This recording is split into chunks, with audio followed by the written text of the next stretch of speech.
귀한 찬송 하나님께 최고 영광 돌려드렸습니다. 네, 오늘 주신 말씀은 요한복음 8장 1절로 11절 말씀. 우리 집사님 잘 읽어주셨습니다. 오늘 제목을 같이 읽겠습니다. 시작. 종교를 초월하는 복음입니다. 네, 우리가 먼저 이 말씀 앞서서 이 시대를 먼저 볼 수 있어야 되겠습니다. 지금 우리가 사는 시대를 성경 말씀을 빌려 표현하면 네피림 시대다 그렇게 표현합니다. 네피림이라는 단어는 창세기 6장 1절로 4절에 나와요. 그리고 그 시작은 사람들의 딸의 아름다움을 보고, 딸들의 아름다움을 보고 하나님의 아들들이 자기 아내를 취하는 사건이 네피림 시대의 시작인데, 그 네피림 시대, 그래서 그들이 결혼해서 어떤 후대를 낳냐면 거인을 낳아요. 그래서 거인이라고만 쓰지 않고 고대 명성 있는 자들, 아주 그 페이머스라고 하죠. 유명하고 저명한, 똑똑하고 탁월한 업적을 남기는 이런 후대를 길러내는 거예요. 오늘 이 시대와 같지 않을까요? 네, 우리는 후대를 기르기 위해서 많은 돈을 투자를 합니다. 많은 사람들이. 여러분이 또 보통 서민들이 상상도 못할 돈을 지불해서 후대 교육을 합니다. 그럼 그렇게 하면 부의 세습이 일어나지요. 서울대학 가면 가난한 집의 자녀들보다는 대부분 장관, 대통령, CEO들의 후대들이 대부분 많이 와 있어요. 그러니 배경도 단단하지요. 그 와 있는 학생들 중에 다는 아니지만 많은 학생들이 똑똑하니까 사회 지도층이 되지 않았겠어요? 똑똑한 부부들이 결혼해서 똑똑하게 키운 거예요. 그러니까 서울대학 가는 거예요. 그러니까 이게 말은 그렇게 않지만 세습이 돼요. 예, 부자는 계속 부자가 되고 또 높은 사람은 계속 대를 이어가는데, 가보니까 장관 아들, 총장 아들, 뭐 웬만한 대기업의 뭐 자녀들, 관계된 사람들이 수두룩해요. 그러니 좋은 대학만 간 게 아니고 이미 배경 자체가 엄청난 거예요. 네. 그런데 그렇게 많은 후대를 누가 관심이 있는, 네피림들이 그랬어요. 네피림들은 고대 명성 있는 자들을 키운 거예요. 그래서 하나님의 아들들이 멋진 사람의 딸들의 그것도 아름다운 또 괜찮은 여자를 택해서 결혼해서 아주 유명한, 아주 성공 지향적인 인간을 길러냈다. 이게 네피림 시대의 특징이에요. 근데 이게 지금 우리가 사는 시대거든요. 그럼 네피림 시대의 가장 마지막 종착점이 어디냐면 AI예요. 그래서 AI는 인간 이성이 만든 마지막 창조물이 될 거라고 다 얘기해요. 더 이상은 없다는 거예요. 왜냐하면 AI는 사람이 만들어 놓은 상태에 있지 않고 스스로가 스스로 학습해 나가면서, 그것도 인간보다 최소한 10,000배 이상 똑똑한데, 저도 IQ를 테스트를 다시 해봤어요. IQ 얼마 나오는지. IQ를 테스트해 보니까 얘기할 수는 없어요. 분명한 게 알게 됐어요. 천재는 아니다. 천재는 이만큼 돼야 돼요. IQ가 150은 돼야 천재인데 절대 150은 아니더라고요. 그래서 사람은 다 겸손해야 돼요. 그래서 플랫한데 안 풀려. 그래서 천재는 확실히 아니구나를 알았어요. 그런데 그 정도가 아니라 지금 IQ 150 되면 무조건 천재거든요. 딱 무슨 얘기하면 다 알아듣고 수학 주면 다 풀고 막 그래요. 우리 막 어떻게 해야지 이럴 때 벌써 다 풀어놨어요. 이게 IQ의 지능지수잖아요. 근데 우리가 100이 보통이거든요. 한국인이 IQ가 105인가 3인가 이렇대요. 근데 그 정도에서 50만 올라가도 천재 소리 듣는데 50% 좋은 거 50%. 그런데 1000% 좋으면 어때요? 1000%, 10,000배. 상상 초월해요. 그러면 지금 요새 AI 학자들이 나와서 대담하는 걸 들어보면은 인간은 금붕어고 사람은 금붕어가 되고 AI는 사람이 되는 건데, 금붕어 여러분 어떻게 해요? 아무것도 아니죠. 그래서 AI가 우리하고 대화하려고 대화가 할 수가 없는 거야. 그러니까 도저히 소통이 안 되는 존재로 미물이 되고 벌레처럼 되고 AI는 사람처럼 되는 거예요. 지금 그 정도로 가는 게 예측되고 있어요. 근데 그게 먼 훗날의 얘기가 아니고 아주 가까이 왔는데, 그래서 사람들 손에 시한폭탄을 지금 엄청난 시한폭탄을 갖고 있는데 어린아이 손에 이걸 얼마나 심각한지 모른다는 게 지금 현재의 모습이에요. 목사님 그건 대학 교수나 과학자들은 알고 있잖아요. 아니에요. 어디에 가 있냐면 지금 다 일자리에 문제가 있어요. 근데 일자리는 차라리 작은 문제예요. 우리는 큰 문제잖아요. 이게 지금 AI 시대가 오면은 네피림 시대인데 이제 청장년층, 청년들이 새로운 일자리에 진입할 수 있는 길이 막히는 거예요. 공인회계사 하면 엄청 사법고시만큼 힘든 시험이에요. 그걸 딴 사람들이 취업할 데가 없어요. 이제는 안 뽑아요. AI가 착 집어넣어 다 계산해 주니까. 공인회계사는 굉장히 머리 좋은 사람이 공부 많이 해서 하잖아요. 가지고 복잡한 계산 수식을 해가지고 경제를 이렇게 뭐 계산하는 거잖아요. 그거 잘해야 되잖아요. 근데 전문가 그래서 그걸 회계사를 만들어서 아주 그냥 성공시키잖아요. 근데 그런 것도 AI가 다 해버리니까 안 뽑아. 변호사도 안 뽑아. 앞으로 의사도 점점 안 뽑아. 그래서 지금 공부 잘해서 의대가 만든다는 얘기 자꾸 하는 거예요. 조만간 제일 먼저 무너질 직업이 의사기 때문에 갈 데가 없대. 뭐 지금 치과 의사는 벌써 그런 시대가 시작됐다고 그래요. 문 닫는 회사가 너무 많다고 그래요. 그런데 이거 작은 문제라는 거예요. 우리 당장 먹고 사는 게 막 크고 해결해야 되니까 너무 급하지만 그런 문제, 인간 자체가 전부 멸절되는 문제가 올 수 있다. 그 얘기를 지금 하는데 그게 그럼 먼 훗날 100년 후냐? 아니고 우리 당대에 일어날 수도 있다고 계속 경고하고 있어요. 자, 그럼 이 시대를 보자고 했잖아요. 우리 어제 훈련을 받으면서 시대를 보라고 했는데 그 시대 네피림이라는 게 보통 문제가 아니에요.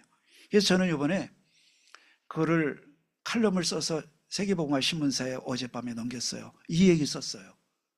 여러분 신문에 나오면 여러분 다 보게 될 거예요.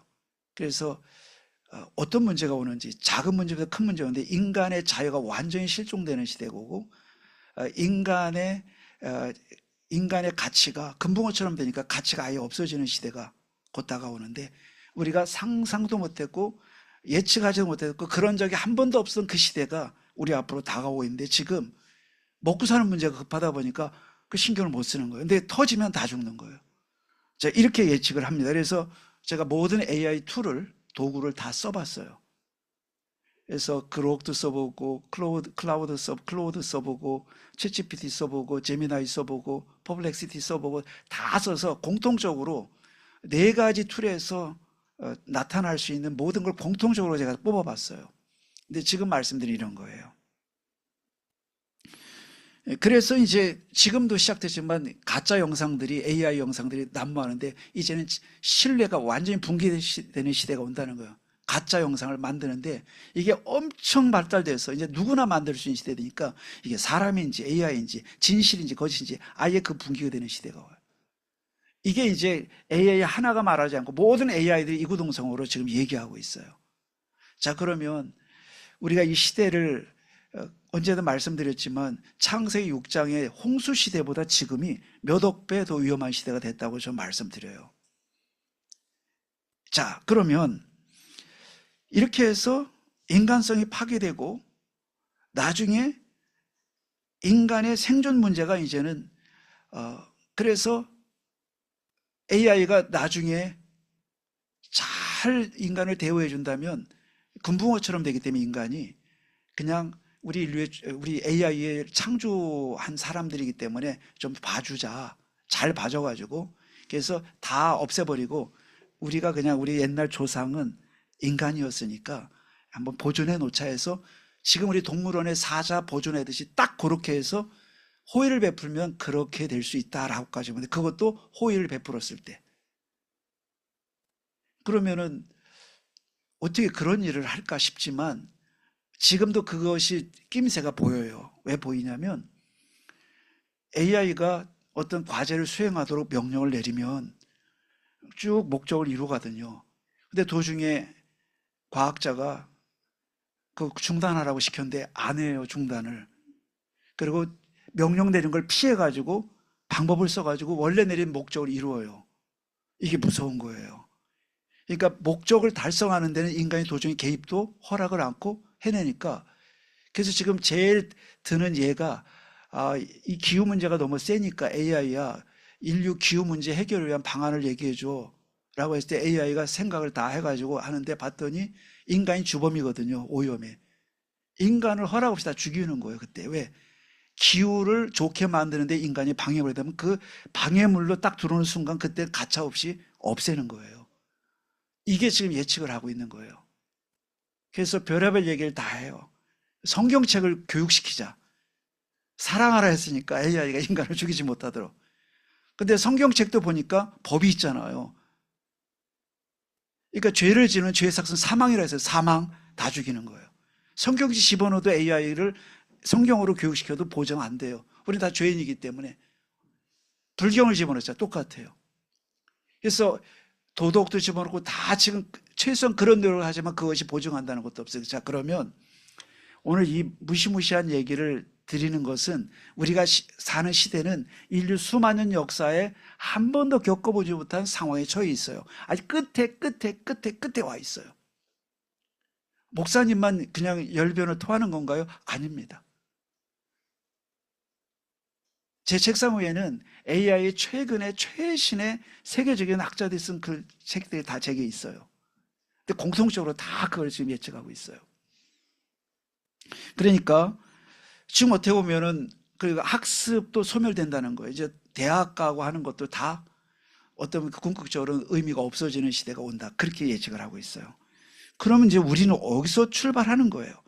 자, 그렇다면 이런 것 앞에서 우리는 어떻게 할 것이냐? 현실을 봐야겠죠. 자, 그래서 이것을 성경에 대입해 보니까 출애굽 시대에 남자는 다 죽이라 이랬단 말이에요. 그때 레위 남녀가 결혼해서 모세를 낳았어요. 그 남녀는 본 거예요. 아, 진짜 이 어두운 시대에 소망이 없구나를 끝난 게 아니고 하나님의 언약을 딱 붙잡았어요. 그래서 그들은 결혼 하나 많아야 이렇게 하질 않고 언약을 잡고 결혼한 거예요. 근데 그 시대에 머리를 쓰는 사람이 결혼을 안 해야 맞아요. 왜냐하면 태어났다면 다 죽여야 되니까 차라리 그 슬픔 어떻게 견뎌요? 난 차라리 결혼 안 할 거야. 이런 문화가 팽배한 때 레위 남녀가 언약을 잡고 결혼해. 아니야. 이런 시대에 여전히 하나님의 주권자야. 바로 왕이 완전히 우리를 못 살게 완전히 멸망시키는 상태에 빠졌지만 하나님이 최종 심판자고 구원자고 주권자야. 이거를 붙잡고 이들이 피제사의 비밀 붙잡은 남자 여자가 결혼한 거잖아요. 그리고 나서는 모세를 낳고 기르다가 더 이상 키울 수 없으니까 나일강에 갈상자를 만들어서 아기를 낳고 띄었는데 마침 공주가 와서 건져내잖아요. 그리고 하나님의 극적인 방법으로 그 유모가 돼서 왕궁에 들어가서 모세를 기르잖아요. 그리고 다 길러가지고 다 키운 다음에는 왕궁으로 들여보내는 거예요. 근데 이때 깨달은 거죠. 이 마지막 시대에 하나님이 나를 구원받은 자녀로 삼았고 이 시대에 하나님은 이유가 있어서 불렀다면 언약의 후대를 남겨야 되겠구나. 결혼하고 하나님이 주권적으로 역사에서 언약을 확실하게 이 어린 모세에게 전달했어요. 어떤 일이 벌어졌냐면 출애굽이 일어났어요. 절대 불가능한 애굽에서 빠져나오는 출애굽이에요. 절대 불가능한 홍해를 가르고 건너왔어요. 절대 불가능한 광야 40년을 살고 가나안 들어왔어요. 그런데 우리가 성경책 얘기로 알기 쉽지만 여기서 우리가 보는 것은 이게 절대 불가능을 계속 넘어가는데 이것이 언약 잡은 그 레위 남녀로부터 출발이 됐어요. 그러면 우리 자신이 이걸 보면서 무엇을 하면 좋을까? AI 시대에 목사님이 꽝 하고 얘기를 했는데 오늘 우리는 그러면 주어진 건 뭐냐면 미래도 아니고 과거도 아니고 오늘이 중요한데 오늘을 어떻게 볼 것이냐가 참 중요한데 바로 그것을 말씀과 기도와 전도 속에 보자 하는 거예요. 그래서 우리의 시작은 대단한 프로젝트가 아니고 하나님의 말씀, 오늘 내게 주신 말씀, 그리고 거기서 힘을 얻는 기도, 그리고 우리가 오늘 하나님 계획을 묻는 거예요. 이 속에 나를 집어넣자. 이것이 AI 시대에 우리가 해야 될 최고의 일이고 최대의 일이고 우리가 해야 할 필수의 일이다라고 하는 거예요. 저는 우리 성도님들도 마찬가지지만 가만히 있을 수가 없어요. 어떤 점에서냐면 하나님, 내가 기독교인이고 목사인데 AI 시대를 손 놓고 볼 수가 있나요? 과학자도 저렇게 나와서 AI 시대가 아우성을 치고 지금 미래에 다가오는데 지금 노벨 화학상 탄 제프리 힌턴 같은 사람 나와서 멸망할 수 있다고 계속 경고하고 있는데, 그럼 목사는 어떻게 해야 될까요? 신학한 사람으로서 어떻게 이걸 성경적으로 대답을 찾아야 할까? 그래서 제가 이번에 쓴 칼럼은 AI 시대의 위기와 성경적 대답이라고 제목을 잡아서 칼럼을 썼어요. 그럼 우리는 성경에서 답을 찾는 거예요. 근데 성경이 이미 답을 다 주셨어요. 그 예가 모세였던 거예요. 예를 들면 뭐 모세뿐이 아니지만, 자, 그래서 우리가 오늘을 어떻게 할 거냐, 말씀 속에서 오늘을 보고, 아 그래, 그리고 기도 속에서 오늘의 여러분 살 힘을 찾고, 전도 속에서 하나님 계획을 보는 거예요. 그러면 이거를 우리가 요즘 많이 말하는 이거를 어떻게 해야 될까? 삶 집중하자. 아침에 힘을 얻고 낮에는 모든 것을 기도로 바꾸는 연습을 자꾸 하자. 그리고 밤에는 모든 문제를 가지고 잠들면 안 되니까 답을 찾자. 자, 그래 내일을 준비하는 거지요. 그러면서 우리는 매번, 여러분, 우리는 지금 깨어있는 파수꾼으로서 계속 하나님 말씀이 내게서, 직장에서, 학교에서, 가정에서, 내 현장과 일터에서 어떻게 하나님 주셨는데 이걸 이루고 있는가를 봐야 돼요. 그걸 매시 확인이에요. 그리고서 우리가 매사 300번에서 준비해요. 우리 성도님들이 지금은 얼마나 중요하냐. 우리 성도님들의 중요성은 말할 수가 없는 게, 이 AI 시대에 이 정확한 답을 줄 수 있는 건 성경밖에 없는데, 이 성경에도 복음을 아는 성도님들이 여러분 계시다는 게 너무 중요해요. 그래서 우리가 어떻게 300%를 준비하는데 나를 늘 살려야 돼요. 여러분 무너지면 다 무너지는 거예요. 두 번째는 여러분 하는 일을 살려야 돼요. 현장이에요. 그리고 그것이 지속될 수 있도록 미래를 살려야 돼요. 이걸 300%라고 해요. 우리가 이것을 일심전심 지속을 우리 성도님들이 지금 하고 계신 분들이 꽤 많은데, 또 하려고 하는 분도 많고, 지금 우리 다 그렇게 달려가고 있어요. 집중하잖아요. 그럼 뭐가 좋으냐 했을 때, 목사님 그렇게 하면은 AI 시대에 뭐가 나와요? 맞아요. 제가 목사동시장 가가지고 재미난 걸 봤어요. 언제 말씀을 잠깐 드린 적도 있는데, 너무 흥미로워가지고 기름 짜는 집에 가봤어요. 그래서 참깨를 갖다가 막 이렇게 씻어가지고 말린 다음에 그거를 기름 짜는 게 넣더라고요. 그래서 어떻게 저기서 기름이 나올까? 좀 빼빼 마른 그 조그만 그 좁쌀 같은 참깨에서 기름이 어떻게 나올까? 그래서 너무 재미있어가지고 계속 보고 있었어요. 이상하다고 했겠죠. 주인이 살 것도 아니면서 왜 구경 안 했는데, 저는 너무 궁금했어요.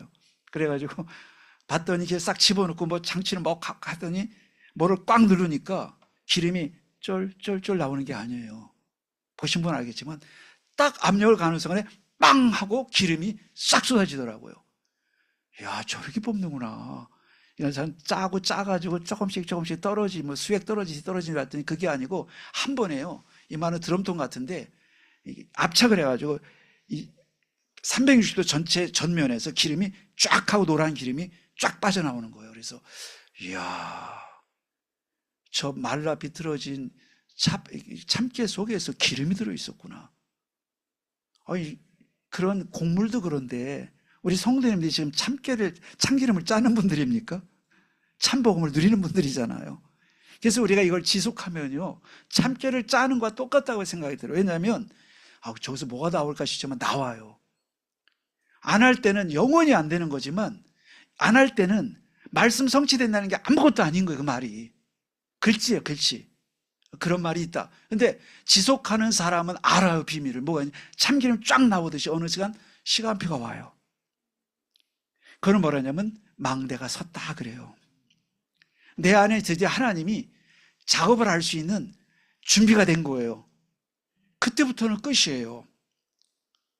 한번 우리가 맛을 보면 여호와를 맛보아 알지어다 했잖아요. 내가 잘하는 건 아무것도 없지만 하나님 말씀을 붙잡는 걸 지속하겠다 마음만 먹어도 망대가 서요. 내가 조금만 하루에 몇 분이라도 일심전심하면서 하나님 앞에 서는 시간을 갖겠다고 마음 먹으면 뭐 참기름이 아니라 그야말로 하나님의 절대 망대가 우리 안에 세워지기 시작해요. 그러면 그때부터 오는 게 뭐냐면, 우리 성도님들은 누가 뭐래도 영적 플랫폼이 되세요.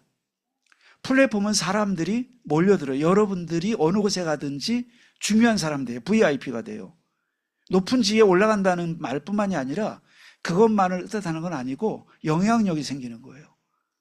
무슨 영향력이 생기냐 싶지만 여러분의 말에 답이 있기 때문에 사람들은 기가 막히게 알아봐요. 여러분에게 답을 줄 수 있다면 그거는 최고예요. 요셉이 어떻게 성공했어요? 다른 거 없어요. 망대 역할을 한 거고 플랫폼이 됐던 거예요. 그러니까 감옥소에 갔는데 감옥소에 가서 플랫폼이 되니까 답을 주잖아요. 무슨 말인지 한번 고민을 얘기해 보라고. 그런 사람이 어디 있어요? 저 살기 바쁘지. 자기 살기 바쁘고 노타치, 건드리지 마. 이런 세상이잖아요. 그런데 어떻게? 한번 얘기해 보세요. 근심하니까. 그 플랫폼이 됐어요. 파수망대가 플랫폼은요. 말해보시오가 플랫폼이라면 파수망대 뭐예요? 답을 준 거예요. 며칠 후에 이런 일이 있을 거예요. 파수망대 됐죠. 그 안테나가 됐어요. 그 사람이 딱 답이 되니까 나중에 불렀어요. 요셉을 바로 왕궁에서. 똑같아요. 우리가 일심전심 지속을 했는데 어느 날 하나님께서 우리 성도님들을 그렇게 파수망대, 안테나, 플랫폼처럼 만들어 주시는 거예요. 그러면 그렇게 되고 나니까 요셉은 늘 그래요. 노예 가서도 그걸 했어요. 일심전심 지속이 다구나. 감옥 가서 그거 했어요. 또 총리하면서 그거 계속했어요. 그러다 보니까 죽을 때까지 그걸 계속하는 맛을 들였어요. 이거밖에 없어요. 그랬더니 하나님이 축복이 뭐냐 했더니 문제, 갈등, 위기 속에서 계속 답이 되는 거예요. 문제, 갈등, 위기라는 건 우리 인생이잖아요. 그게 이게 계속 우리에게 이제 주기적으로 반복되는 게 인생인데요. 이게 전부 그때마다 답이 되는 거예요. 예전에는 건건이 내 인생이 왜 이래? 나 운이 없나 봐. 꼭 어떻게 이런 일이 벌어져. 이렇게 말을 했던 사람이 일마다 때마다 사건이 와도 복이요, 문제가 와도 복이요, 축복이 와도 복이요. 만사형통인 줄 믿습니다. 만사형통이 고속도로만 가서 만사형통이 아니에요. 사망의 음침한 골짜기에 가는 다윗이 하는 말이 여호와의 인자심이 영원히 나를 따라올 것이다 막 고백해요. 요셉이 뭐 감옥에 나온 것도 아니고 노예를 면한 것도 아닌데 하나님이 요셉과 함께 하시면 형통한 자가 됐더라. 요셉이 노예를 전대 신분을 못 바꿨는데 형통이라는 단어를 하나님 쓰고 있어요. 오늘 우리 집이 아무것도 안 바뀌었처럼 보여도 형통의 축복부터 누려야 될 줄 믿습니다.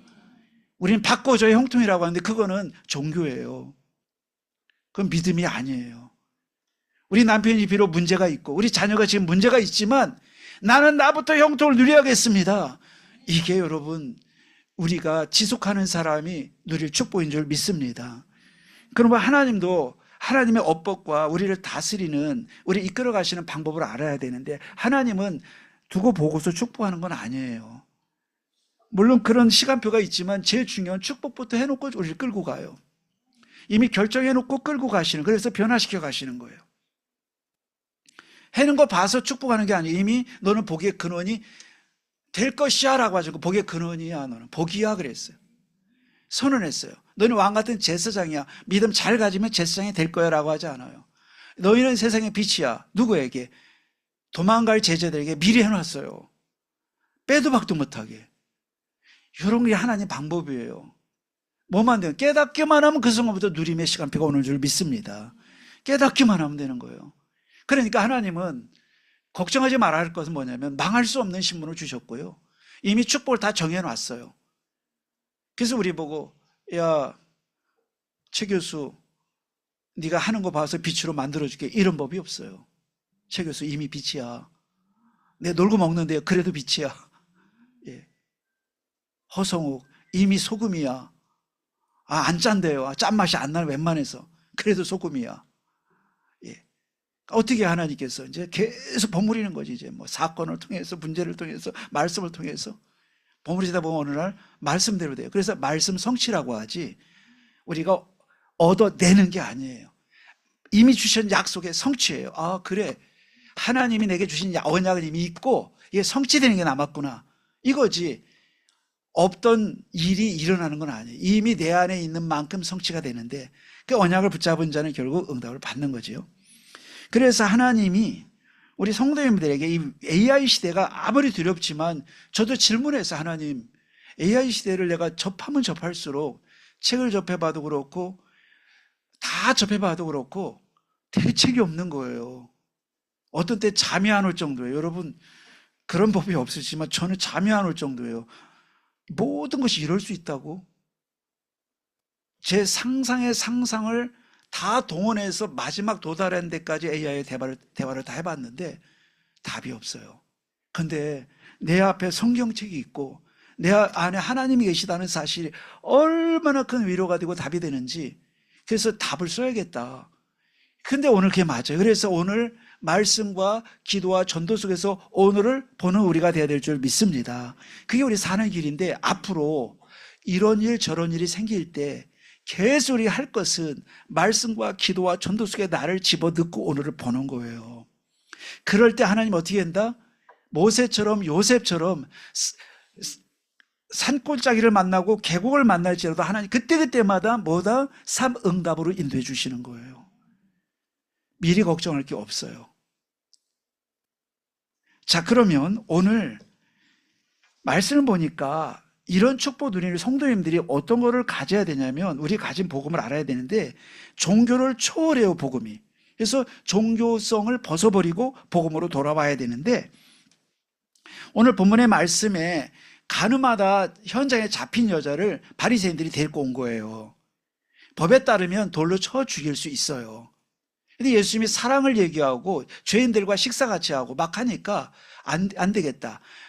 올무에 걸리게 해야겠다. 만약에 용서해 주라면 죄를 율법을 파괴하니까 그거로 체포할 수 있어요. 만약에 용서하지 말고 죽여 법대로 하면 그러면 그렇지 무슨 복음이야. 이렇게 하니까 빼도 박도 못하는 문제에 지금 집어넣어 버린 거예요. 그래서 어떻게 하겠소 그랬어요. 보시오, 율법에 따르면 죽이라고 했는데 당신은 사랑하라면서요.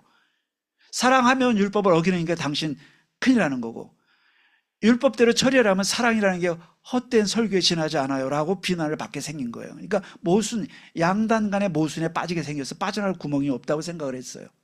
예수님께서 갑자기 용서해라 이런 말도 안 하고 죽이라 이 말도 안 하고 땅에 엎드리셔가지고 뭐를 쓰셨어요. 땅에 글씨를 쓰신 거예요. 그랬더니 뭐 하나 하고 사람들이 흥분했다가 쳐다본 거예요. 뭐 하지? 뭐라고 쓰는 거야? 그리고 예수님이 하신 말씀, 너희 중에 죄 없는 자 있으면 돌로 치라. 법대로 치라. 법은 법이니까 치지 말라고 안 했어요. 그리고 다시 엎드려서 뭘 썼어요? 어떤 성도님, 신학자들은 그때 개똥이 엄마 78년 7월 8일에 개똥이 아빠하고 뭐 했어? 비리와 범죄 사실을 하나하나 그때 개똥이 아버지, 개똥이 엄마 잘못한 걸 다 썼다는 거예요. 그걸 보고 있으니까 아이고 부끄러워. 더한 것도 한 거예요, 그냥. 그래서 저도 그 재미난 해석이네. 근데 성경 그렇게 말하고 있지는 않아요. 그런데 추측을 하는 거예요. 근데 그거는 확신하면 안 돼요. 그런 게 있으니까 저 사람들이 돌을 놓고 갔지. 어떻게 저 사람들이 돌을 놓고 갔을까? 가책을 받았다고 했으니까. 근데 정통 해석에 따르면 출애굽기 31장 38절에 보면 하나님의 손이 율법을 썼다 그랬어요. 하나님의 손이 썼어요. 하나님이 율법을 기록하셨다 했어요. 그러니까 하나님 손으로 쓰신 거예요. 그래서 이 예수님께서 그걸 써가면서 하나님이 모세 시대에 율법을 주실 때 진짜 정신이 뭔지 아느냐, 이 얘기를 깨우쳐 준 거다라고 또 해석을 해요. 이게 절대 진리다 이렇게 볼 수 없어요. 왜냐하면 성경을 밝히고 있지 않으니까 성경학자들이 추정을 했어요. 어쨌든 이래서 사람들이 다 놓고 갔을 때 예수님께서 너를 정죄하는 사람이 있느냐? 아니요, 아무도 없어요. 나도 너를 정죄하지 않겠다. 가라 라고 했으면 이상한 얘기가 될 뻔했는데 가서 다시는 죄를 범하지 말라고 했어요. 예수님도 죄를 몰라서 용서한 게 아니에요. 절대 져서 안 되는 죄라는 걸 알고 계세요. 그런데 어쨌든 죄를 정확히 지적하면서도 두 번째 살려낸 거예요. 오늘 그래서 종교를 초월하는 법입니다. 종교는 이렇게 할 수가 없어요. 오늘 전 세 가지를 말씀드리려고 해요. 첫째입니다. 이 본론에서 종교와 복음을 구별할 수 있는데, 한번 여러분 오늘 세 가지 말씀을 보면서 나는 종교인인가 나는 복음의 사람인가 한번 한번 진단해 보시면 좋겠어요. 나는 종교라는 감옥에 있는가? 나는 종교라는 감옥에서 나온 복음에 해방받은 사람인가를 한번 진짜 내 삶의 태도를 가지고 한번 IQ 검사하듯이 한번 검사해 보시기 바랍니다. 첫째입니다. 1절 5절 보면 문제를 어떻게 대하는지가 우리의 믿음이다. 이게 첫 번째 교훈이에요. 문제를 어떻게 대하는지가 우리의 믿음이다. 여러분, 믿음은 어디 있냐면 문제를 처리하는 태도가 믿음이에요. 문제라면 그거는 그 사람 믿음이고, 아니야, 하나님께 얘기하면 그건 믿음인데, 문제를 보는 순간 종교로 벗어날 수 없어요. 얼마나 많은 날 동안 우리는 문제를 보고 살아왔는지 몰라요. 복음 알기 전에는 큰일 났어, 우리 아들 때문에 큰일 났어, 이건 절대 문제야, 절대 용서할 수 없어, 있을 수 없는 일이야, 어떻게 그럴 수가 있어, 이게 많지요. 맞는 말인데 그거는 종교라고 해요. 그런데 문제를 어떻게 대하는지, 아들이 엄청 잘못했어요. 예. 자, 그런데 잘못한 걸 잘못했다고 얘기를 끝난다면 그거는 아무것도 아니죠. 네가 실수했구나, 괜찮아, 다신 그러지 말고 다시 출발하자, 이렇게 여러분 대하면 그것이 자녀를 대하는 여러분의 태도고 인생이에요. 그런데 믿음이 그래요. 오늘 이 가늠하다 잡힌 여자를 보니까 바리새인들이 잘됐다, 법을 따라 이 여자를 돌로 쳐야겠다, 더 중요한 거 예수를 아예 함정에 빠뜨려서 꼼짝 못하게 해야겠다, 이렇게 대답해도 틀리고 저렇게도 대답해도 틀리고 하니까 이랬거든요. 그 음행하다 잡힌 여자를 데리고 왔는데 현행범이잖아요. 용서할 수가 없어요. 절대 살려줄 수 없는 여자예요. 빠져나올 수 없어요. 여기서 100% 이 여자를 죽이는 게 맞아요. 누구도 도와줄 수 없어요. 누가 예수님도 도와줄 수 없어요. 죽이지 마라고 할 수 없어요. 죽이지 마 하면 어떻게 돼요? 그거는 법을 위반하는 거예요, 율법을. 그러니까 진짜 예수님조차 도울 수 없는 상황이 있다니까요. 이때가 중요해요. 난 절대로 이걸 이해할 수 없어 하는 순간이 우리 믿음을 결정하는 순간이에요. 대부분 어때요? 그렇기 때문에 난 이렇게 하는 거야, 그렇기 때문에 난 용서하지 않는 거야, 난 그래서 잔소리 하는 거야, 난 그래서 틀렸다고 자꾸 얘기하는 거야. 맞는데 복음은 아니에요. 여러분, 우리가 오늘 예수님께서 이 사람들을 보면서 예수님이 절대로 하지 마라 하라 말하지 않았어요. 근데 이들은 이제 예수님도 꼼짝 못하겠다 한 거예요. 근데 이 사람들은요, 이 여자를 고발한 거예요. 이 여자 죽을 여자예요. 살려볼 수 있겠어요, 당신이? 이런 거죠, 한마디로. 이 여자 죽을 여자예요. 근데 예수님은요, 심판자가 아니세요. 같이 할까요? 예수님은 구원자다. 죽을 사람을 살리는 분이 구원자거든요. 예수님이 심판자가 아니에요. 지금 오늘 기억해야 돼요. 목사님, 진짜 예수님은 구원자예요? 심판자 아니세요? 한 번도 심판자인 적이 없으세요. 마지막 날 심판자가 되세요. 재림하시는 날 전까지는 절대 심판하지 않으세요. 그래서 70번씩 7번씩 잘못을 범하고 와서 7번씩이 아니라 7번 와서 똑같은 잘못하고 용서해 주세요 하면 용서해 줘야 돼요? 용서해 줘야 그뿐 아니야. 70번씩 7번 와서 같은 잘못하고 용서해 주세요 하면 용서해 줘야 돼. 이게 예수님이에요. 왜냐? 구원자예요. 절대 심판자가 아니에요. 오늘 내 가슴에 심판자 예수님을 모시고 산다면 다 빼버려야 돼요. 나를 심판해서도 안 되고 너를 심판해서도 안 되고. 예수님은 어때요? 살리는 자예요. 구원자예요. 치료자예요. 오늘 그런데 이들은 예수님 앞에 나서 심판자가 되달라고 하는데 예수님이 어떻게 심판자가 될 수가 없어요. 예수님은 우리의 구세주예요. 판단자가 아니세요. 네.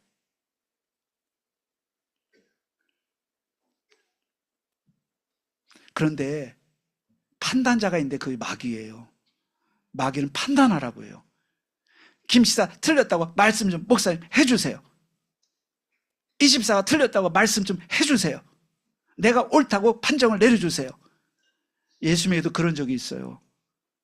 예수님, 지금 재산이 이렇게 걸려있는데 반씩 공정에 나눠서 재산 나눠달라고 말씀 좀 해주세요 했더니 내가 너의 심판자로 온 줄 아냐? 그거 판단 안 해줘요. 자꾸 우리는 어떻게 하냐, 판단을 하려고 그래. 예수님 통해서 틀렸다, 맞았다 이렇게 하다 보니까 결과는 뭐냐면 사람을 살리는 게 아니고 판별하면 쪼개놓는 거예요. 살리는 게 아니니까. 그런데 판단자가 있어요. 마귀예요. 마귀는 여러분 뭐라 그래요? 판단하라고 해요. 자꾸 갈라놓으라고 그래요. 틀린 거 틀렸다고만 얘기하는 건 마귀가 원하는 거예요. 근데 틀린 거 틀렸지만 그럼에도 불구하고 살리는 게 하나님의 마음이에요. 그래서 그리스도는 이 땅에 구세주로 오셨어요. 하나님이 세상을 이처럼 사랑하사 독생자를 주셨으니 이는 저를 믿는 자마다 누구든지 멸망치 않고 영생을 얻게 하려 함이라. 요한복음 3장 16절입니다. 예수님은 판단하기를 원하는 사탄을 박멸하러 오신 분이 예수님이세요. 예수님이 심판할 거는 마귀예요. 예수님은 사단을 멸하기 위해서 오신 분이에요. 자, 그러니 우리는 우리 속에 사람관계, 나 자신, 교회 안에서 일할 때에 우리가 조심하고 주의할 게 있어요. 예수님을, 판단자 예수님을 믿게 되면 그것이 바로 종교라고 해요. 종교는 옳은데 살리지를 못해요. 종교는 옳긴 한데 사람을 살리진 못해요. 부부관계도 종교성이 깃들면요, 여자 하는 말이 다 옳아요. 남편이 다 틀린 게 맞아요. 근데 그건 복음은 아니에요.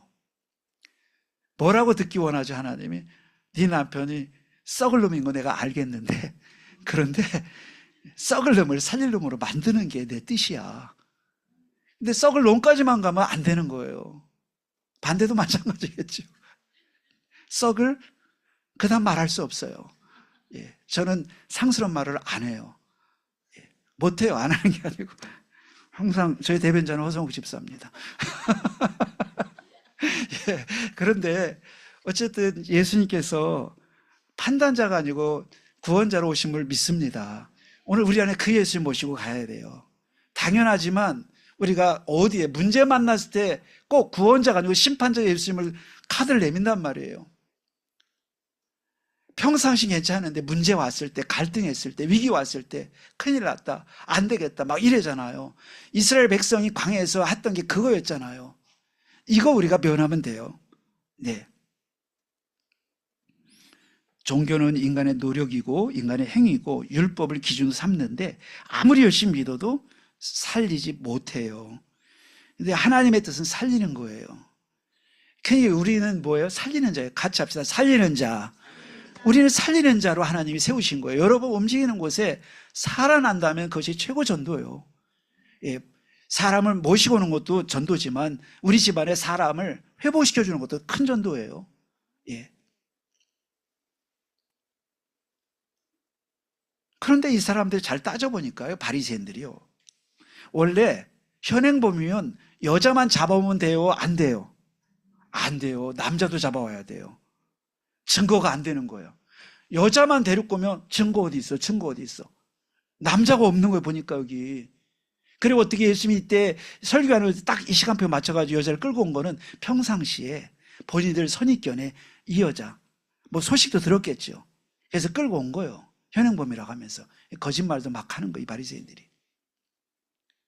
증거도 없는 거예요, 사실 이거는. 사실은 맞을지 모르지만 남자도 같이 잡아와야 되는데 여자만 잡아온 거예요. 말이 안 되는 거죠. 정상적인 고소가 성립이 안 돼요. 둘 다 잡아다 놓고. 그러니까 지금 고소도 고소지만 예수님을 함정에 빠뜨리려고 하는데 목적이 있어서 그래요.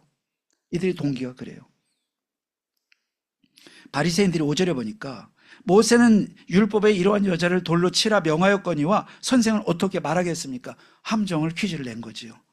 이들의 관심은 살리는 게 아니고 율법에 있고요, 전통에 있고요, 동기는 예수님을 무너뜨리는 데 있어요. 그러니까 이런 믿음을 가진 바리새인들이 그렇게 성경 읽고 그렇게 열심히 금식하고 다니지만 사람을 딱 하나만 못해요. 살리지 못해요. 교회는 사람을 살리는 곳인 줄 믿습니다. 우리 집사님이 할 일이 사람 살리는 일이고 장로님이 하실 일도 사람 살리는 일이지 다른 일 아니에요. 옳고 그런 걸 따지는 일이 장로님의 일이 아니고요, 살리느냐 회복시키느냐 치유하느냐, 이게 관심이 돼야 돼요. 교회는 살리는 집이에요. 교회는 살림의 집이에요. 집에서만 살림하지 말고 우리 주부들이 살림하는데 너무 좋은 단어예요. 살린다는 뜻이에요. 그래서 밥을 하고 청소하고 집안에서 살림을 하잖아요. 그러면 아들도 가서 전교 1등하고 남편도 가서 사업 열심히 하고 딸도 가서 열심히 자기 분야 열심히 하고 다 살아나요. 그래서 슬기로운 여자는 하나님께 얻는다라는 표현도 있는데 잠언에 보니까 고운 것도 헛되고 고운 것도 예쁜 것도 헛되지만 다 거짓이래요. 그런 거는. 예. 그런데 뭐예요? 여호와를 경외하는 여자가 지혜로운 여자라고 했는데 바로 그거예요. 살리는 거예요. 그래서 우린 집안도 살려야 돼요. 그러니까 좋은 슬기로운 그 주부가 있으면 집안 사람이 다 이렇게 막 살잖아요. 또 반대로 교회도 마찬가지예요. 살림이 돼야 돼요. 그러면 오늘 이 첫 번째 대지를 보면서 문제를 어떻게 대할 것인가 한번 질문해야 돼요. 나는 종교인가 아니면 나는 복음인가가 여기서 결정돼요. 내가 복음이 있다고 말하는 것도 중요하지만 더 중요한 건 내가 문제를 어떻게 처리할 것이냐에 따라 내 태도가 복음의 사람 맞지만 율법이 될 수가 있어요. 그게 뭐냐? 문제를 문제라고 한번 보면은 복음은 아니에요. 문제를 보면서 후회하는 것도 복음은 아니에요. 후회할 수 있어요. 틀린 건 아니지만 복음은 아니에요. 우리는 안 틀리면 되는 게 아니고 복음으로 가야 돼요. 옳은 게 문제가 아니고 살려야 돼요. 그러니까 이게 우리가 여기서 봐야 돼요. 자, 우리는 복음을 보면, 문제를 보면서 하나님 계획을 찾는 게 복음이에요. 죽어갈 자를 보면서 살리는 것이 복음이고, 병든 자를 보면서 왜 그러냐가 아니고 치유하는 게 복음이에요. 그래서 바리새인은 죄인을 죽이겠다고 하는 거고, 예수님은 죄인을 살리겠다고 하는 거예요. 오늘 믿음은 어디서 결정돼요? 문제를 처리하는 데서 내 믿음이 결정돼요. 거기서 가정이 살고 교회가 살고 현장이 살아요. 승리하시기를 축원을 드립니다. 두 번째 6절로 9절에 보니까 종교는 겉만 보지만 복음은 깊은 곳을 본다예요. 종교는 겉만 봅니다. 그러나 복음은 깊은 곳을 봐요. 6절로 9절에 보니까 자 6절에 그들이 이렇게 말하면 고발할 조건을 얻고자 해 예수를 시험한다고 그랬죠. 그러니까 예수님을 시험하려고 하는 거예요. 종교는 이 사람들의 관심은 이 여자가 어쩌다가 얼마나 힘들었으면 간음까지 하고 이렇게 됐을까? 응? 이 여자가 어쩌다가 안타깝다 가정을 두고 이렇게 됐을까? 남편이 문제가 있나? 아니면 남편이 없나? 여러 가지 봐야겠죠. 여러분이 전도자라면 어떻게 하겠어요? 밀어내겠어요? 어떻게 이 여자를 도와야지? 이 생각하지 않겠어요? 근데 오늘 이 바리새인들을 보면 하나도 없어요. 관심이 거기 있지 않아요. 예, 이 사람들은 철저히 하나님은 못 보고 사실 자기들 생각만 하고 있어요. 하나님 계획을 이들은 절대 못 보는 거예요. 그러니까 종교는 사람을 돕거나 치료하거나 또 회복시킬 생각이 없어요. 왜냐하면 자기들의 입장과 자기들의 생각만 중요해요. 여러분 우리가 그랬기 때문에 여러분과 제 안에 망대가 서갈수록 망대가 세워지는 만큼 이 복음이 우리 안에 색깔이 되기 시작해. 신앙 색깔이 돼요. 아, 김 집사님 요즘 보면 사람 참 살리고 말 한마디를 해도 참 듣고 있으면 조마조마한 게 아니고 어떤 분은 얘기하고 있어요. 조마조마해요. 가이드라인을 벗어날까 봐. 아우 이때 한번 확 벗어나고 저 말할 때 한번 확 벗어나고 저거를 회복시키는데 시간이 꽤 걸리겠는데 조마조마하죠. 우리 집사님들만 모인 자리가 전 조마조마해요. 안 그래야 되는데 가드레일 확확 부시는 얘기들을 막 할 것 같아요. 좀 미안해요. 의심해서. 목사님이 내서 이렇게 하는데 목사님에서 막 입이 벌어져요. 막 가드레일 부수는 소리가 막 나요. 그게 수준입니다. 네, 그때가 진짜 모습이에요. 거기서 종교가 되는 거예요. 거기서 복음이 나오고. 그게 필요 없어져야 돼요. 목사님 앞에서나 목사님 안 볼 때나 예배할 때나 집에 있을 때나 문제 올 때나 문제 없을 때 똑같은 사람을 복음이라고 해요. 그렇지 않으면요 엄청 달라요. 교회용 얼굴 페이스. 딸을 볼 때 페이스가 다른 거예요. 잡아먹을 듯이 막 보이는, 집에 가서 남편을 잡아먹을 듯이 보는 얼굴이 있고 교회 와서는 천사의 얼굴하고. 누가 보냐? 자녀들이 봐요. 안 봐도 다 알아요. 예. 자녀들은 엄마 아빠한테 그런 얘기 직접 대놓고는 안 해요. 미안하니까. 근데 가끔 저한테 해요. 여러분, 뭐 사람은 똑같으니까. 예, 뭐 어쩌다 이것보다는 우리가 여기서 중요한 걸 보게 되는 거예요. 이 바리새인들은 지금 이 여자를 보면서 한 번도 그런 생각 없어요. 사람 보면서 왜 그랬을까? 왜 그럴 수밖에 없었지? 왜 저 사람이 저렇게 할 수밖에 없는 걸까? 이 생각을 하는 것만 해도 복음으로 돌아가는 거거든요.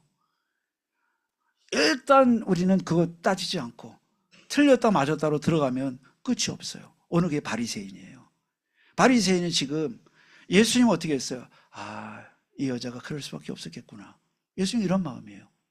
그럴 수밖에 없었던 걸 도와줘야겠구나. 이것보다는 당장은 밉고, 당장은 판단하고, 당장은 결정하고, 당장은 안 된다고 하고 이런 쪽으로 가는 것이 바리새인이에요.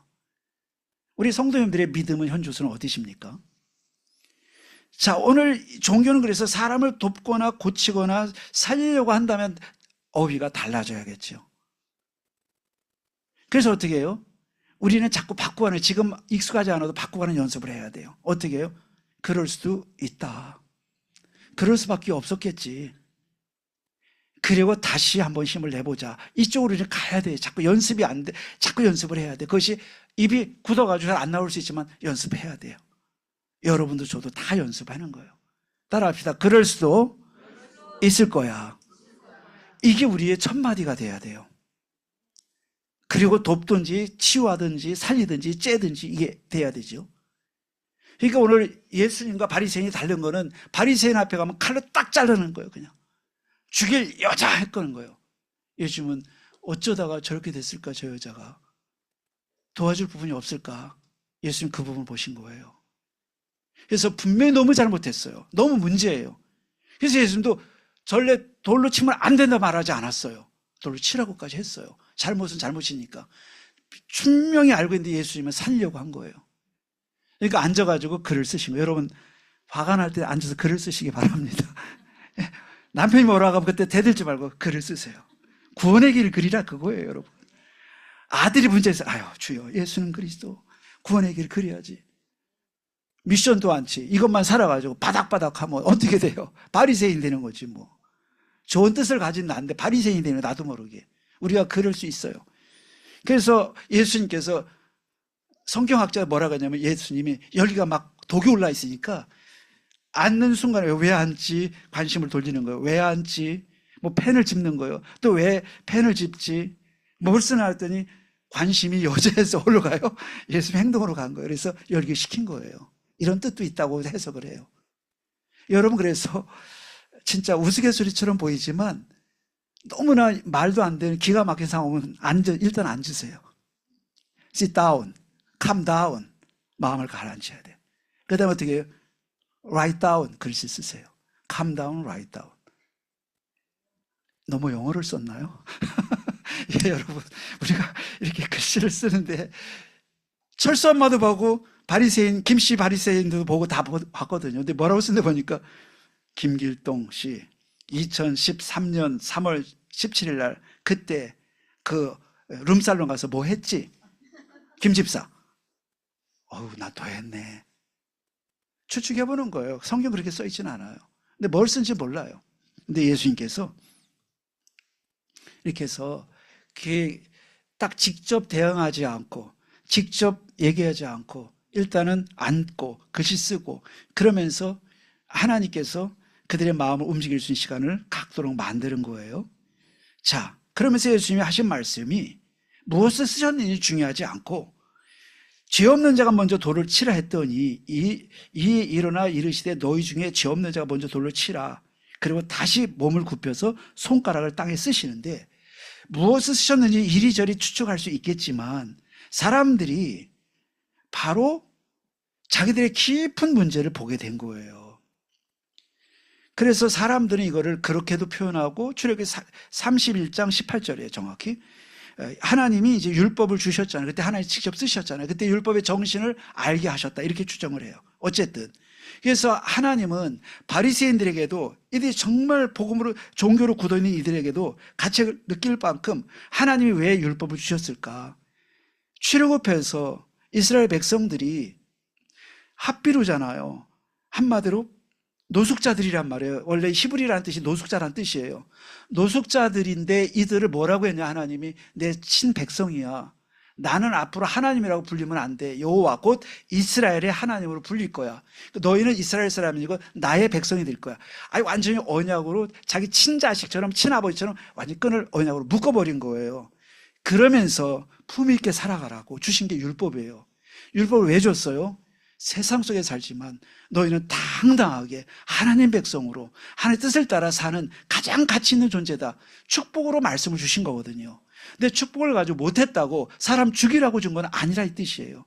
오늘 예수님께서 바로 성경학자들은 출애굽기 31장 18절을 보면서 하나님이 손으로 직접 십계명을 쓰셔서 주셨듯이 쓰면서 이스라엘 백성을 사랑하는 마음으로, 이스라엘을 규모 있는 백성으로, 이스라엘을 세상의 자랑스러운 백성으로 세우기 위해서 율법을 주셨는데, 그 율법 가지고 좀 못했다고 죽인다고? 율법 갖고 멸망시킨다고? 노 그런 거예요. 안 된다, 그거는. 할렐루야. 여러분 이해가 되시면 됐어요. 그래서 예수님께서는 이때 바리새인까지 포함해서 율법의 진짜 정신이 뭔지를 말씀한 거예요. 우리 돌아가 봅시다. 하나님이 우리에게 말씀 주신 거는요, 심판하라고 주신 것은 아니고 우리를 살리라고, 살으라고, 우리를 구원하시고 축복하시기 위해서 주시는 거예요. 근데 그 말씀 갖고 사람을 죽인다는 것은 하나님의 뜻이 아닌 거예요. 근데 이것이 근본 원리이기도 하지만 근본적으로 우리 자신이 돌아보면서 우리 안에 하나님 아버지 말씀 갖고 판단하는 기준으로 삼지 않게 해 주시옵소서. 말씀이 살리는 도구가 되게 해 주옵소서. 말씀이 나를 살리고 죽어가는 사람 살리고 죄인도 살리는 도구가 되게 해 주시옵소서. 그 여러분은 뭐가 돼요? 살리는 자가 되는 거지요. 자, 그래서 예수님께서 이렇게 해서 그들의 깊은 부분을 깨닫게 하신 거예요. 바리새인들을. 예. 얼마나 그랬는지 바로 이 사람들이 가책을 느꼈다고 했어요. 우리가 잊고 살았던 게 있구나. 말씀 갖고 사람을 죽이는 쪽으로 갔구나. 하나님이 예수님을 통해서 이렇게 바리새인들의 말씀을 이들이 가책을 느꼈다고 했어요. 어떻게 이들을 돌릴 수 있어요? 우리 성도님들이 현장에서, 가정에서, 교회에서 살인자가 될 때 절대 불가능도 가능해질 줄 믿습니다. 이 사람들의 마음을 누가 움직여요? 바리새인 누가 움직이겠어요? 절대 움직일 수 없어요. 그런데 바리새인의 마음도 움직였어요. 뭐 할 때? 내가 살리는 자로 설 때, 내가 살리는 자로, 회복자로, 치유자로 서겠다고 마음먹을 때 하나님은 절대 불가능도 가능케 할 줄 믿습니다. 예. 우리 한국 속담에도 그런 말이 있어요. 미운 자식에 떡 하나 더 준다. 그 잘 생각하면 맞아요. 영적 원리가 있어요. 실패할수록 더 사랑을 줘야 돼요. 문제 있을수록 더 우리가 도와줘야 돼요. 왜냐하면 진짜 은혜 받으면 그 사람이 어떻게 돼요? 왕이 될지, 장군님이 될지, 최고의 인물이 될지 아무도 알 수 없어요. 그래서 예수님이 오늘 이 말씀했어요. 예수님이 글을 다 쓰면서 깨우쳐 주니까 바리새인들 진짜 깨달았어요. 그렇구나. 살리는 자로 내가 쓰려고 한다면 현장을 녹일 수가 있는 거구나. 직장에서, 가정에서 누구를 만났을 때 우리가 조심해야 돼요. 특히 잘못한 사람을 봤을 때가 중요하더라고요. 잘못한 사람을 봤을 때가, 그걸 잘못으로 봐버리면 그 사람 못 살리고 다 잃어버려요. 근데 그때 우리가 치유자로 쓰면 그 사람도 살리고 나도 살고 다 살아요. 이거 익숙해지는 게 복음 체질이 되는 거예요.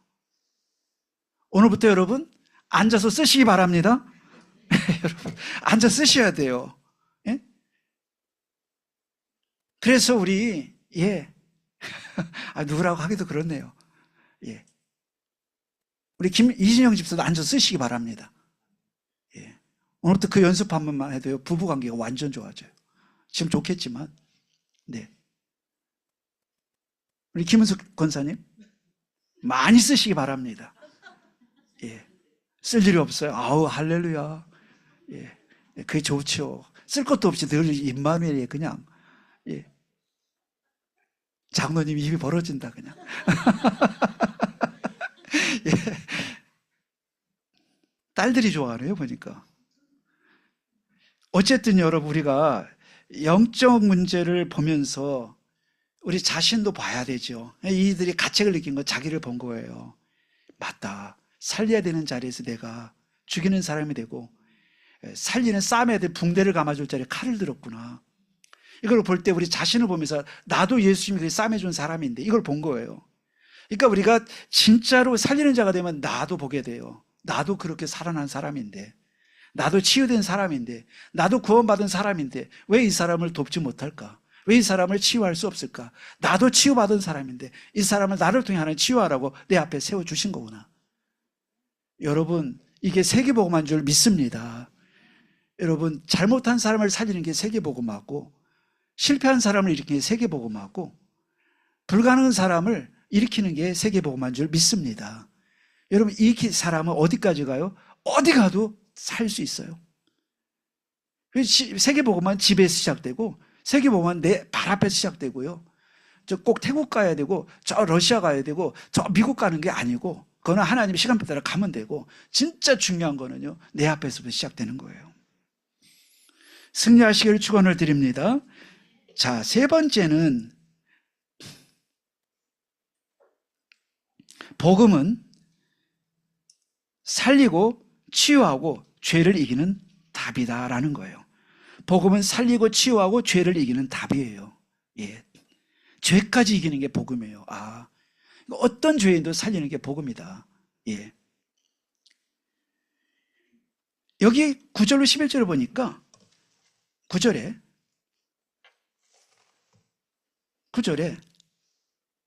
오직 예수와 그 가운데 섰는 여자만 남았더라. 이렇게 돼야 돼요. 복음은 사람을 하나님과의 1대1로 만나게 만들어주는 거예요. 예수님과 나는 1대1로 만나줘야 돼요.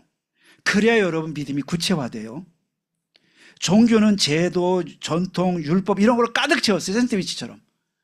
샌드위치처럼 나와 하나님 사이의 종교, 제도, 율법, 경험, 내 입장 이렇게 가득 채우니까 하나님과 관계가 없어요. 오늘 예수님은요, 이 여자 너 잘못했어, 가늠한 여자야, 너는 못된 여자야, 죽어야 돼, 이런 사람이 싹 다 걷어내고요, 아무도 안 도했다고 했어요. 오직 예수와 여자만 남았다. 이게 답이에요. 여러분이 누군가를 도와줄 때 그 사람이 하나님과 1대1로 만나도록 돕는다. 여러분 엄청나게 잘하신 거예요. 내 믿음은 마찬가지예요. 이런 약점, 저런 단점, 이런 부족한 점, 이런 문제, 상황이 있지만 하나님은 나를 어떻게 해요? 있는 모습 그대로 만나고 싶어 하시는 거예요. 종교, 제도 이런 걸 막아놓으면 1대1로 만날 일도 없고 회개할 일도 없고 나를 돌아볼 일도 없고 순도 100%의 종교인이 되고 말아요. 오늘 예수님이 작업 진짜 잘하신 게 뭐냐면 아무도 없게 만들었어요. 싹 진공상태라고 딱 예수님과 이 여자가 딱 1대1로 만나니까요, 진짜로 여자 믿음이 생기는데요, 막을 수 없어요. 그때 회개도 일어나고 그때 모든 게 회복되기 시작했어요. 죄를 용서해 준 것만이 회복이 아니에요. 진짜 1대1로 만난 게 회복이에요. 그게 진짜 회개예요. 1대1로 만나야만 회개되지 뭐 내가 누구에게 들어서 되는 게 아니거든요. 우리는 삶에서, 내 삶에서 하나님을 자꾸 밀어내면 안 돼요. 하나님의 간섭을 내가 1대1로 받는 사람이 되는 게 최고 복된 거예요.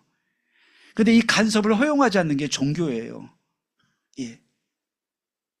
나와 하나님을 직접적으로 만나야 될 줄 믿습니다. 또 여러분 누군가를 도와줄 때 정말 내가 매결하지만 하나님과 예수님과 그 사람이 1대1 만나도록 도울 수 있다면 여러분 최고로 잘하신 거예요.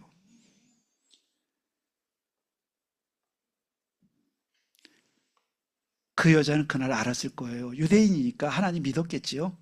실수했지만 그날 처음 알았어요. 난 처음 진짜 하나님을 처음 만났어. 그 얘기 했을 거예요. 믿고 있었지만 진짜 그날 처음으로 사람의 말도 사람의 판단도 자기 상황 다 잊어버리고 하나님 앞에 있는 자기를 보게 된 거예요. 모든 것 살아났어요. 그러면서 예수님께서 10절에 일어나서 여자 외에 아무도 없는 걸 보시고 이르시되 여자여 너를 고발하던 그들이 어디 있느냐? 너를 정죄가 없느냐? 그렇습니다. 예수님께서 가서 다시는 죄를 범하지 말라고 말씀했어요. 나도 너를 정죄하지 않겠다고 했어요. 대답하되 주여 없나이다. 예수께서 이르시되 나도 너를 정죄하지 않겠다. 복음은 진단하고 치유하고 살리는 거라면 종교는 판단하고 정죄하고 죽이는 거예요. 근데 우리도 뭐게 스무스하게 판단하고 정죄하고 죽이는 것, 우리가 완전 집중하지 않으면 100% 그 모습 나타나요. 우리는 우리 모습 믿을 수 없어요. 인격도 믿을 수 없어요. 여러분 인격 믿지 마세요. 여러분 경험도 믿지 마세요. 아무 가치가 없어요. 우리는 집중해서 그리스도가 나를 지배하는 거에 믿을 게 없어요. 왕년에 그것도 믿을 게 없어요. 하나님, 내가 내 안에 기대할 게 아무것도 없음을 인정합니다. 내가 하나님을 바라보는 게 전부입니다. 하나님 은혜가 나는 전부입니다. 그리스도가 나에게 모든 것입니다. 그게 우리가 살 길이에요. 또 그렇게 하나님 만드시기 원하세요. 복음은 그런데 죄를 아무렇지도 않다고 말하지 않아요. 분명히 말하죠. 가서 다시는 죄를 범하지 말라고 확실히 말씀했어요. 복음을 알고 나면 사람은 성화의 삶을 시작할 수 있어요. 그래서 율법은 우리가 오늘 본 것처럼 죄인을 죽이는 것은 아니고 죄를 드러내게 하는 도구에 지나지 않아요. 예수님은 율법을 무너뜨린 게 아니고 율법을 성취했어요. 왜? 살리려고 준 거니까, 말씀을. 그래서 하나님의 복음이 주는 은혜는 정죄하지 않는 거로 시작을 하지만 결국은 거룩한 삶으로 그를 이끌어 가시는 거예요. 네. 그럼 우리는 오늘 이 말씀 보면서 나는 한번 진단해 보십시다. 나의 언어와 문제 앞에 대했던 태도, 사람 앞에 대했던 태도가 복음이었는지 종교였는지 오늘 복음으로 가야 될 줄 믿습니다. 그래서 우리가 해야 될 것은 마음을 열고 말씀에 집중하면서 말씀과 기도와 전도 그 속에 오늘을 보고 매일 우리 집중의 삶으로 들어가야겠어요. 그래서 예배 드린 말씀이 어느 정도 되면 되냐면 내 삶을 지배할 만큼 은혜를 받읍시다. 그리고 루틴화 시키는 거예요. 규칙화 시키는 거예요. 매일 반복하고 나가는 우리 성도님들에게 하나님이 어느 날 예수님의 행과 똑같은 역사가 우리 성도님들의 현장에서 일어날 줄 믿습니다. 이번 한 주간 가늠하다 잡힌 말도 안 되는 문제를 만난 사람들이 여러분 앞에 만나졌을 때 판단 정죄하는 게 아니고 진단하고 또 용서하고 살림으로 정말 237 나라 살리는 최고의 전도자로 승리하시는 한 주간 되기를 주의 이름으로 축원을 드립니다. 하나님께 감사드립니다. 우리에게 복음과 종교를 분별하는 눈을 열어 주시옵소서. 말씀을 받을 때 귀를 열어주사 말씀이 내 삶을 지배할 만큼 은혜를 주시옵소서. 날마다 말씀과 기도 속에서 오늘을 보게 하시고 하나님이 준비해 주신 모든 축복을 찾아내는 한 주간 되게 하옵소서. 예수 그리스도 이름으로 기도하옵나이다. 아멘.